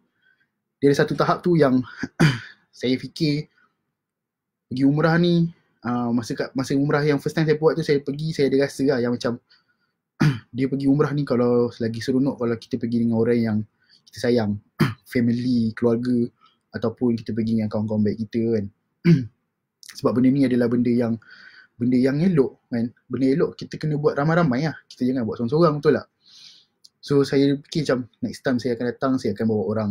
Saya tak nak datang seorang. Seorang tak seronok. Dia seronok buat ibadah, seronok jangan rasa lain. Tapi dia lagi seronok kalau kita dengan orang yang kita sayang, orang yang kita rapat. Jadi saya cakap tak apa, InsyaAllah saya akan try simpan duit lebih sikit, saya akan bawa seseorang tahun depan. Mungkin boleh jadi dia isteri. Kalau tak isteri pun saya bawa je lawan lain. Jadi tahun lepas dah pergi 2-3-4 bulan, saya rasa mula rasa rindu. Macam sekarang ni, sekarang dah 3-4 bulan kan, dia dah rasa rindu lah. Dia ada, kita kalau pergi pulau yang cantik, kita bila balik kita ada rasa panggilan pulau tu, betul tak? Sama macam kita pergi umrah, dia ada panggilan tu. Dia ada macam, marilah datang lagi. Macam tu. So macam, bila fikir balik Madinah tu punya ketenangan, macam, takkan aku tak nak pergi lagi lah benda ni. Tak tenang kot. Kerja tak fikir. Memang tenang. So takkan tak nak pergi. So macam, dia ada panggilan-panggilan tu. So tapi macam saya tengok account bank, saya macam, mungkin tak kot tahun ni, tahun lepas lah. Saya pun macam okay, saya simpan niat tu lah. Tapi saya selalu cakap kat mak saya pun, saya cakap kalau ada rezeki lebih tahun ni, saya nak bawa business partner saya, Caca, pergi umrah. Sebab saya tahu Caca ni orang ni macam mana, betapa naknya dia pergi ke sana, dan juga betapa perlunya dia pergi ke sana. Sebab dia ni jenis orang yang saya tahu dia pandai baca Quran, dia agama kuat, dia seorang ayah yang elok, anak-anak dia jaga elok, isteri dia jaga elok. Dia adalah seorang orang yang perlu pergi sana. Dia dah layak untuk pergi ke sana lah. Tapi dia belum ada rezeki. Mungkin rezeki tu datang daripada saya kan. Maksudnya Tuhan bagi saya rezeki untuk saya bawa dia. Mungkin. Saya tak tahu. So saya cakap dengan mak saya, kalau ada rezeki lebih saya nak bawa Caca. Mak saya cakap bawa lah, tak kisah. So saya macam okey lah. Nak jadikan cerita, satu malam tu saya tengah buat account company saya lah. Saya sebab nak tutup account, nak kena hantar kat accountant untuk buat audit. Saya tengah-tengah hantar, saya kena kikir-kikir, saya tengok macam, sebenarnya kita ada untung lebih tahun ni. Untung lebih tu cukup kalau untuk bawa saya dengan Caca. Sebab Caca pun kira shareholder. Saya cakap ini adalah mungkin dia punya bonus lah tahun ni untuk pergi ke umrah. Jadi saya pukul, saya rasa pukul 10-11 malam kot masa tu. Saya call Fadil. Saya tanya Fadil tahun ni punya slot ujung bulan 12. Waktu saya nak pergi waktu musim sejuk. Masalah nak pergi waktu musim sejuk. Ada kosong tak? Fadil cakap ni tarikh-tarikh dia. Bila keluar tarikh-tarikh tu, Fadil cakap okay, ni balik bila. So bila Fadil bagi tahu, saya cakap Caca ni adalah tarikh-tarikh dia. So, Fadil cakap ni tarikh ni paling elok kau pergi sebab dia akan balik hari ni dia bagilah. So tarikh dia 22 Disember 2019. Fadil cakap ni tinggal 2 je ni kosong. Kalau nak, bagi tahu cepat. Fadil cakap. So saya terus call Caca pukul 11 malam pun. Call Caca, aku ada berita sikit untuk kau. Saya cerita lah, saya nak pergi ni, tarikh ni, kalau kau nak, kau kena bagi tahu sekarang. Caca masa tu diam. Dia diam, saya tahu dia terkedu dan saya rasa saya tahu apa yang dia rasa lah. Dia cakap, Mi boleh ni, aku okey. Saya terus call balik Fadil booking benda 2 tempat tu, 2 tempat kosong tu. So Fadil cakap okey pergi. Okey lah pergi 2, bagi buat pasport apa benda baru, benda semua. Pergi inject apa benda semua, settle bagi kat Fadil. Benda tu dalam masa sebulan je. Lepas tu Caca macam, saya tahu Caca jenis yang dia masih berjaga-jaga sebab dia dah kena tipu. Jadi ada sekali tu kita pergi office Fadil sebab kita nak hantar pasport. Masa tu saya nak hantar pasport saya. So masa dijadikan cerita, kita orang datang lambat. Dalam pukul 6.30. Office dah tutup. 6.30 kot. Office tutup pukul 6. So Fadil tengah gym. Fadil tengah pergi gym. So saya tak call Fadil dulu. Saya lupa. Jadi sampai-sampai office tutup. Muka Caca, muka orang berubah. Yang saya tahu masa tu dia cuak yang dia kena tipu lagi. Dia tak cakap dengan saya, tapi saya kenal dia dah cukup lama untuk saya tahu perangai dia. Muka dia berubah yang dia terus call Fadil tak angkat. Dia macam, muka dia berubah. Saya tahu dia cuak. Dia mesti cuak yang dia mesti cuak yang aku kena tipu ke. Padahal Fadil tengah pergi gym. Sebab Fadil tak nak pun. Office tu pukul 6. Saya macam, saya diam. Saya tahu dia cuak. Saya biar dia cuak. Saya macam, padahal muka kau cuak. Lepas saya deal dengan Fadil, dia jumpa hari lain, saya bagi pasport hari lain. Itu sebab hari yang kita orang pergi tu, Caca sampai awal airport. Sebab dia takut dia kena tipu lagi. Dia sampai awal. So, bila sampai, dia dah dapat tengok benda betul. Ustaz dah panggil apa benda semua, bagi nama semua. Ni dah kali kedua saya pergi. Kad saya kali kedua pergi. Kali ni saya pergi 2 orang lah, saya pergi dengan Caca. Yang ni yang tadi, yang first time pergi. Kan? Dalam masa setahun. Betul-betul dalam masa setahun. First pergi 24 Disember 2018, akan pergi 22 Disember 2019. So dia tak sampai setahun pun, dia 2 hari cukup setahun macam tu. So Alhamdulillah saya pergi kali kedua. Dan sebabkan kali kedua, masa first time saya pergi, saya dah tahu dia punya jalan cerita dia, apa yang kena buat. Kan? Ada apa, staff Azuhar akan tunggu dekat airport Jeddah, belah luar. Belah dalam tu, bahagian angkat-angkat beg tu semua, tak ada staff lagi. Yang ada cuma mutawif. So satu hari, satu trip 40 orang, mutawif ada satu. Saya tahu betapa mutawif tu memerlukan pertolongan untuk menyancarkan lagi perjalanan. Jadi diorang cakap setiap kali jalan trip, dia akan pilih satu sahabat Azuhar. Sahabat Azuhar ni untuk orang membantu mutawif lah. Jadi saya cakap kat Caca, saya memang confirm kena jadi sahabat Azuhar ni sebab saya ada pengalaman pergi tahun lepas. Jadi betul. Dia orang minta tolong saya jadi sahabat Azuhar. Saya pun okey lah, sahabat Azuhar. Jadi pergi second time tu jadi saya sahabat Azuhar, pakai vest sahabat Azuhar tu kan. So dia punya sahabat Azuhar ni, apa benda sahabat Azuhar ni, topik hari ni dah sejam lebih pun cakap pasal topik hari ni, sahabat Azuhar. Ada apa dengan sahabat Azuhar? Sebenarnya sahabat Azuhar ni dia macam jemaah yang lain je, cuma dia tolong mutawif untuk menyenangkan perjalanan. Dan dia tolong semua jemaah. Maksudnya jemaah tak semestinya 40 orang kena tanya mutawif tu. Jemaah boleh kumpul, tanya soalan tu kat sahabat, sahabat boleh sampaikan kepada ustaz. Supaya benda tu adalah sistem dia, betul tak? Lepas tu macam bila beg terlampau banyak, kadang-kadang ada hilang beg, tak cukup beg. Jadi kalau mutawif nak kena fikir orang kat luar, nak kena fikir orang kat dalam, beg tak cukup, benda tu semak. Jadi itulah kerja sahabat Azuhar. Jadi saya dengan ada seorang ni, Johan, kami settlekan beg-beg kat belakang. Saya biar ustaz cari orang kat luar, cukupkan orang kat luar, pergi naik bas, benda semua lah. Lepas tu macam collect pasport. Kadang-kadang mutawif ni banyak sangat benda yang dia kena fikir. Jadi pasport ni kadang-kadang kita collectkan, kita kira cukup 40 orang, kita bagi kat ustaz. Tak cukup, kita akan cari kenapa tak cukup. Lepas tu kita selalu pergi trip ni, kita faham, kita selalu pergi dengan warga-warga emas. Bila-bila warga emas ni, selalunya saya pergi 2 kali, memang selalunya warga-warga emas ni yang akan hilang. Bukan hilang sebab apa pun, kadang-kadang kita pergi ada yang macam pergi shopping kan. So kadang-kadang kita cakap okay 30 minit dekat sini. Kadang-kadang diorang disebabkan diorang shopping lama, 40-50 minit dia orang tak balik bas. Jadi takkan mutawif nak kena jaga orang dalam bas, betul kena cari orang kat luar. Jadi sahabat Azuhar ni lah yang tolong cari orang supaya cukup. Kita orang akan keluar cari mana makcik ni, cari makcik ni. Sebab kalau ramai orang nak kena cari makcik tu, kena ingat makcik tu pakai baju apa, nak kena cari semua benda lah. So benda-benda tu adalah tugas utama sahabat Azuhar lah. Tak ada apa pun, kita tak ada apa-apa upah pun untuk sahabat Zuha sebenarnya. Upah dia adalah InsyaAllah pahala yang Tuhan bagilah. Sebab kita tolong. Saya ingat orang selalu cakap kat saya, kita kena mudahkan urusan orang lain, InsyaAllah Tuhan mudahkan urusan kita. Jadi itulah apa yang saya selalu fikir kalau kat sana. Bukan kat sana pun, dekat sini pun saya akan fikir benda tu lah. So, itu adalah sahabat Azuha punya tanggungjawab. Kalau pergi umrah dengan Azuha. Jadi, itu kali kedua. Kali kedua saya pergi dengan Caca. Ceritanya saya rasa lebih kurang sama, tapi saya nak pendekkan yang walaupun saya pergi kali kedua, saya ingatkan perasaan saya akan berbeza dengan perasaan kali pertama tu. Sebab saya nak pergi kan, saya rasa mungkin macam datang nampak pergi ke makam Rasulullah tu mungkin tak ada rasa yang macam first time tu. Tapi sebenarnya rasa dia tetap sama. Dia punya rasa yang kita ni nobody tu tetap sama walaupun pergi 2 kali. Masa nak balik pun kita nak lambai Rasulullah lagi sekali pun tetap rasa yang sama. Tolonglah jemput lagi sekali.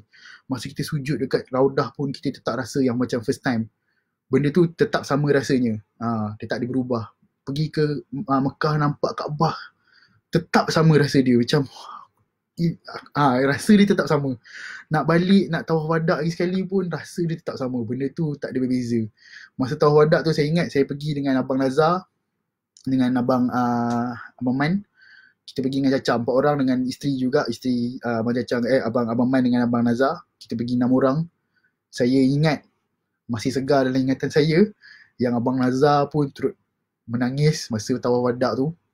Abang Nazar pun, Mamu pun nangis. Caca yang memang nangis habis.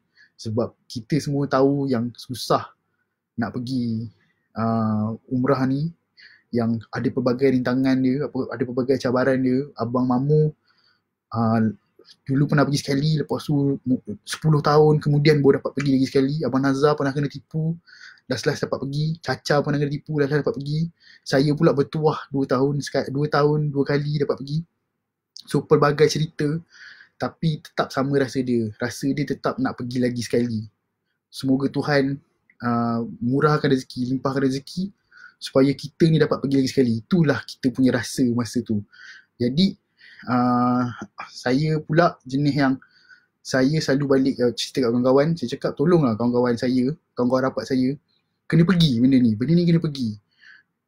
Dia memang yang wajib tu memang haji, tapi kita tahu haji tu duit dia cost dia banyak. Satu lagi, beratur nak tunggu nama tu lama, 50-60 tahun. Kita tak tahu kita hidup ke tak untuk pergi sana, untuk tunggu haji tu. Tapi kalau kita ada duit lebih, apa salahnya kalau kita pakai duit tu kita pergi umrah. Umrah ni bagi saya dia macam investment. Dia sebuah investment yang kita keluarkan duit kita maybe 6 hingga 7 ribu untuk pergi umrah. Kita rasa macam 6 ribu, 7 ribu tu besar. Tapi sebenarnya 6 hingga 7 ribu tu, kalau kita pergi, dia sebuah investment yang Tuhan akan bagi kita dalam bentuk yang pelbagai macam-macam. Balik tu, doa kita akan rasa satu-satu doa tu dimakbulkan Tuhan. Kita takkan ingat pun macam, wah hari tu aku ada doa macam, oh ada tak hari ni, tak ada. Kita tak ada. Benda tu kita akan hidup macam biasa, tapi satu-satu benda yang Tuhan bagi, yang ni doa aku kat situ itu Tuhan bagi. Benda tu jadi. Jadi kita ada 5. Nampak dia bagi tahu Ustaz Azian dengan Ustaz Salahuddin. Diorang ni bagus lah buat homework. So saya nak bagi saya ada 5 minit last ni. Siapa-siapa yang ada soalan boleh bagi soalan. Saya akan jawab apa benda. Kita baca komen sikit-sikit lah. Sebelum tu saya nak bagi tahu, kalau nak tengok video kita orang pergi, saya ada buat vlog masa kali kedua saya dengan Caca. Boleh search Haji Halal dekat YouTube #Malaysia. So ada satu episod yang kita dah upload. Kita orang plan untuk upload episod kedua, episod ketiga, episod keempat masa bulan puasa, biar ada impact bulan puasa tu sikit. So boleh tengok dekat YouTube #Malaysia. Nanti Fadil akan bagi link tu kat komen kejap lagi. Sementara tu saya akan baca komen lah. Kita ada masa sikit lagi. Ahmad Usni, nanti nak pergi umrah cari Azuha. Thanks Helmi. Cari Azuha, betul. Hotel dekat dengan tempat Masjidil Haram dekat. Hotel turun je sampai. Hotel dekat Madinah pun dekat sampai. Makanan pun ada kat Madinah. Mekah kena beli sendiri makanan. Kapal terbang elok. Hotel selesa. Hotel memang selesa, elok. Perkhidmatan yang diorang bagikan bagus, Azuhar, betul. Saya bukan cakap ni sebab apa, tapi sebab pengalaman 2 tahun kan, 2 kali pergi. Caca, biarlah berapa kali pun kita pergi, perasaan tetap sama, betul. Tengok Caca cakap, pergi banyak kali pun saya rasa semua orang yang pernah pergi banyak kali pun dia akan rasa benda yang sama. Benda tu kena pergi juga lagi banyak kali sebab dia punya rasa tu kat situ je boleh rasa, kat tempat lain tak boleh rasa. Saya ada satu tips, saya lupa nak bagi tahu. Tips nak semayang dekat depan Kaabah. Maksudnya betul-betul depan Kaabah. Kita akan tahu waktu-waktu masuk waktu. So, saya selalu seorang, tapi dulu ada sekali tu saya dengan Caca sekali. Yang saya seorang tu, saya rasa setiap hari saya semayang depan Kaabah. Sebab apa? Sebab saya tahu, okay, contoh kat sana awal pukul 3 lebih dah asar, waktu sana masa hujung tahun. So, dalam pukul 2 tu, saya akan turun dah, siap-siap. Lepas zuhur, saya makan. Lepas makan tu, saya terus turun. Saya terus masuk dalam. Saya terus buat tawaf sunat. So, buat tawaf sunat 7 kali. 7 pusingan. Kalau belum masuk waktu lagi, tambah lagi 1 tawaf sunat. So, saya tawaf lagi sunat. So, agak-agak dah nak masuk waktu, orang akan dah start buat tawaf. Start buat soft. Jadi, terus masuk je. Lepas tu sambung lah. Maksudnya katalah baru buat 3 tawaf sunat, baru buat 3. Lepas tu dah masuk soft kan. Nanti ganti balik. 1 tu ganti. Lepas tu buat sampai habis. Itu tipsnya. So saya dapat semayang Jumaat dekat depan Kaabah. Soft keempat tak silap saya. Lepas tu semayang Zuhur, semayang Isyak, Maghrib, Asar. Saya pernah semayang kat depan Kaabah. Cuma semayang subuh je saya tak pernah semayang kat depan Kaabah. Sebab saya lambat. Bangun nak pergi tu lambat. Habis.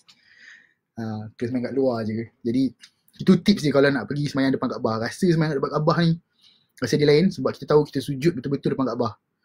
Dia bukan sujud yang selalu kan kita sujud kat dalam bilik, depan kita katil kan. Tapi yang ni kita sujud depan tu Kaabah. Kita bangun depan tu Kaabah. Perasaan dia memang sedap. Memang best. Jom pergi lagi sekali Abang Nazar. Saya on bang.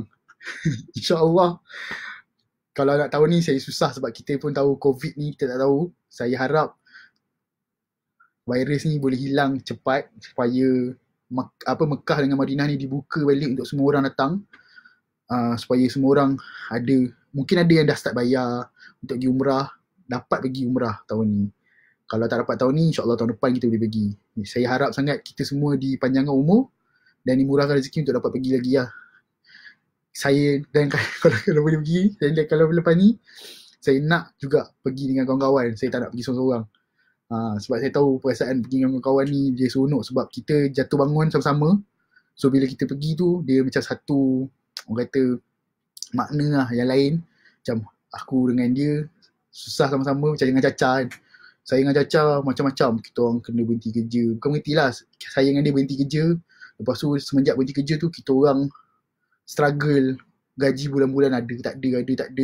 Kadang-kadang ada, kadang tak ada. Kadang-kadang tak ada.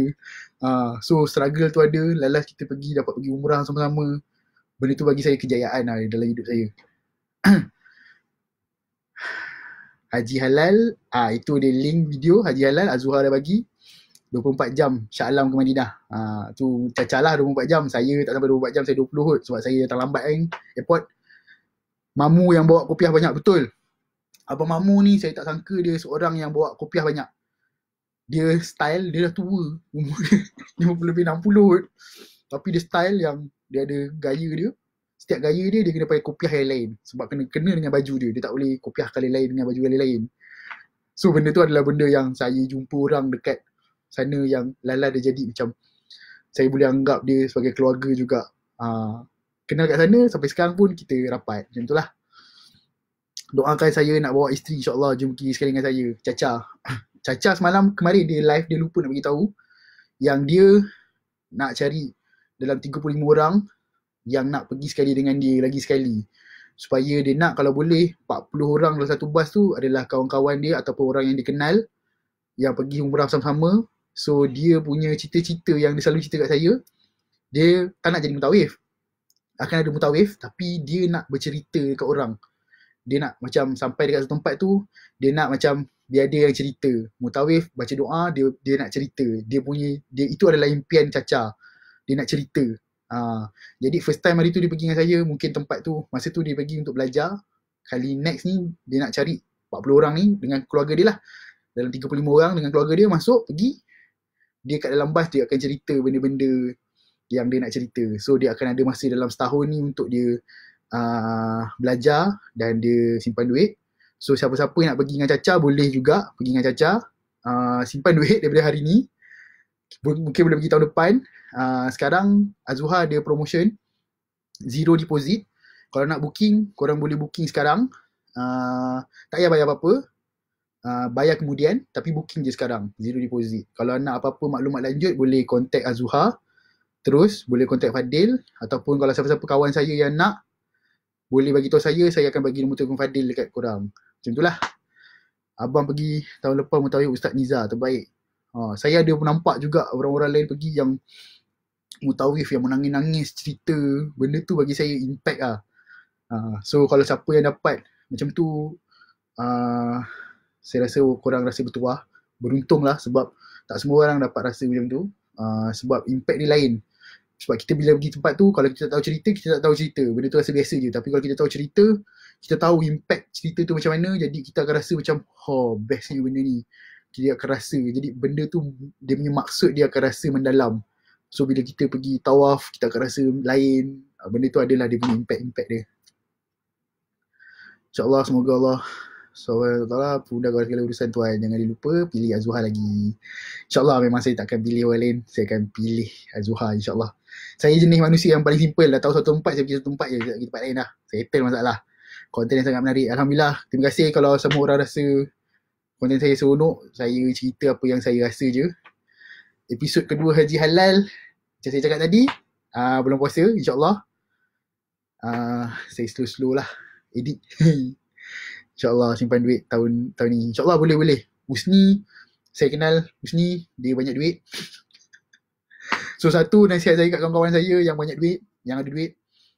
Kita kalau gaji kita ada duit lebih, kita simpan duit lebih tu. Bila kita simpan duit lebih tu ada banyak duit lebih kan, ada banyak duit savings kan. Kita ada dua pilihan lah bagi saya. Macam satu kita simpan untuk kecemasan. Macam sekarang ni waktu kecemasan bagi saya. Sebab kita tak boleh keluar rumah, tak boleh bekerja, duit pun income tak banyak. Jadi duit ni yang kita akan simpan untuk emergency. Waktu-waktu kecemasan, beli makanan, benda semua. Tapi kalau kecemasan tu tak ada sangat, kita ada duit lebih lagi. Duit lebih ni tolonglah invest untuk pergi ke umrah. Invest tu maksud saya sebab kita tahu kuasa Tuhan ni besar, dia akan bagi kita balik dalam pelbagai bentuk. Jadi pergi, rasa sendiri pergi umrah tu apa dia. Rasa sendiri pergi sujud depan Kaabah tu rasa apa dia. Doalah, minta apa. Sekeji-keji manusia pun kalau minta kat Tuhan tu, insyaAllah Tuhan akan bagi. Kan? Kalau kita ikhlas. So pergilah. So kalau macam handphone baru, iPhone keluar harga RM6,000, nak beli, pergi umrah RM6,000. Kalau iPhone boleh guna lagi, pergilah umrah kot. Kita minta lah kat umrah tu, doa lah macam aku nak telefon baru. Nanti Tuhan bagilah telefon baru insyaAllah kan. Kita tak tahu. Cakap pasal telefon, kalau saya ada masa sikit, saya nak cerita sikit pasal handphone saya hilang dekat Gua Hirok. Saya panjat Gua Hirok tu, saya yang seboleh-boleh nak pergi Gua Hirok ni. Dalam 40 orang tu saya cakap, Ustaz tolong lah Ustaz pergi Gua Hirok. Saya nak pergi Gua Hirok, Ustaz tolong lah. Rupanya ada sebab kenapa saya nak pergi Gua Hirok tu. Handphone saya hilang kat depan Gua Hirok. Saya bukan hilang kat depan Gua Hirok tu, tapi betul-betul saya naik kat Gua Hirok sampai atas, dekat Gua Hirok yang tempat Rasulullah semayang tu. Orang tengah semayang depan saya, tengah semayang saya betul-betul kat depan dia, belakang dia. Saya adalah orang next yang akan semayang lah kalau ikutkan. Saya rekod video pakai phone. Saya masukkan dalam saya punya poket. Tu saya tengok phone saya dah tak ada. So itu macam Tuhan cakap, macam Caca cakap itu, Tuhan nak tunjuk kat saya. Yang saya banyak pegang phone. Saya pegang phone sebab saya akui masa tu, saya terlampau banyak kerja yang saya banyak reply WhatsApp orang pasal kerja. Jadi mungkin Tuhan cakap, kau sepatutnya kau dekat Mekah untuk aku, bukan untuk orang lain. Jadi dia ambil phone saya supaya saya fokus kat dia. So benda tu adalah benda pertama. Saya pergi, saya hilang cermin mata, saya hilang semi mata. Maksudnya penglihatan saya kurang jelas selama 5 hari. Kali kedua saya pergi, saya hilang phone 5 hari, saya tak ada phone. So adalah dia punya, kata Tuhan ambil sikit, dia bagi sikit, dia bagi banyak, itulah. So phone kena hilang dulu baru boleh dapat phone baru.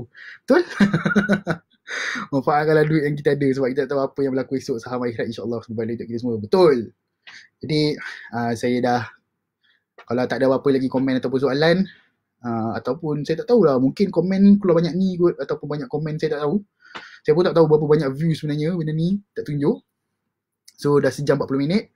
Saya harap perkongsian saya hari ni memberi manfaat ataupun membuka hati. Saya tak tahulah apa yang saya cerita ni, kalau dapat buka hati satu orang untuk pergi umrah pun, bagi saya dah berjaya dah malam ni.